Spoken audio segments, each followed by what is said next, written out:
皆さん、こんにちは。チョコジャパのお時間です。今日もラジオを聞いてくださりありがとうございます。前にラジオでサボテンを育ててるってお話をしたと思うんですけど、そのサボテンが大きくなってきました。今はもう1センチを少し越したくらいの大きさになってます。サボテンといえば、チクチクしているトゲですよね。大人になった大きいサボテンだと、トゲがしっかりしていて触ると痛いんですけど、今私が育てているのはサボテンの子供なので、少しずつ生えてきたトゲが柔らかくて可愛いです。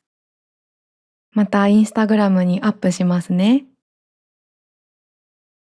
最近の日本はよく雨が降っています。それも急に降り出してすぐに止みます。こういう雨をにわか雨と言います。雨には本当にいろんな名前があるんですけど、今紹介したにわか雨でも、夏の午後から夕方にかけて降るものは夕立と言います。あと、もう外が白く見えるくらいすごく強いにわか雨が降る時があります。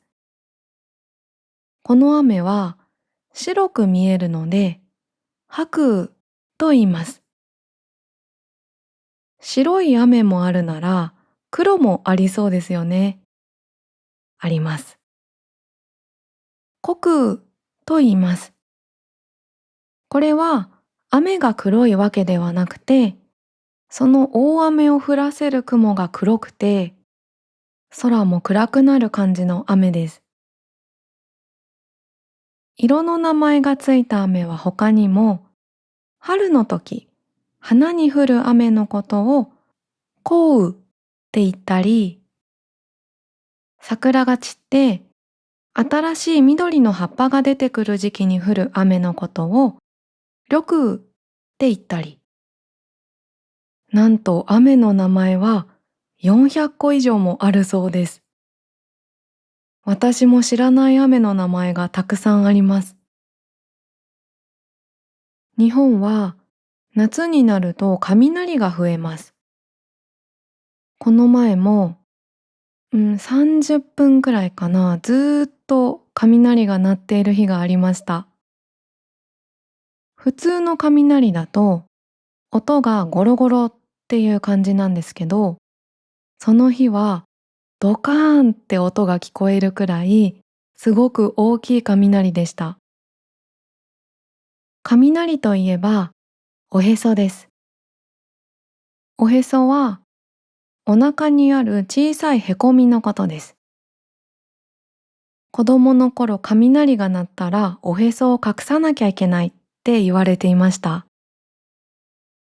おへそを隠さないと、雲の上にいて雷を起こすと言われている雷様におへそを取られちゃうんです。なので、雷が鳴ったらすぐおへそを隠します。大人になったらもうしないですね。実際に雷様におへそを取られるなんてことはないんですけど、なんでおへそを隠さなきゃいけないって言われていたかというと、実はお母さんたちが子供を守るためにおへそを隠してって言ってたんじゃないかって言われています。雷が鳴って雨が降ったらちょっと気温が下がりますよね。体が冷えてしまいます。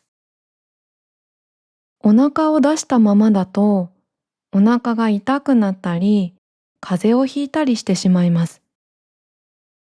そうならないように子供におへそ隠してって言ってお腹を冷やさないようにさせたっていう考え方が一つ。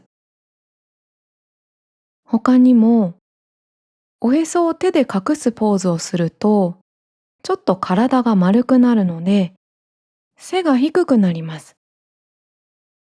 雷は周りよりも高いところに落ちやすいので、ちょっとでも小さくなることで、雷が子供に落ちないようにしたっていう考え方もあります。なので、雷といえばおへそを守るというのがあります。今日は雷についてお話ししてきました。皆さんは雷が鳴った時にどんな行動をしていましたか？それではまた次のチョコジャパでお会いしましょう。またねー。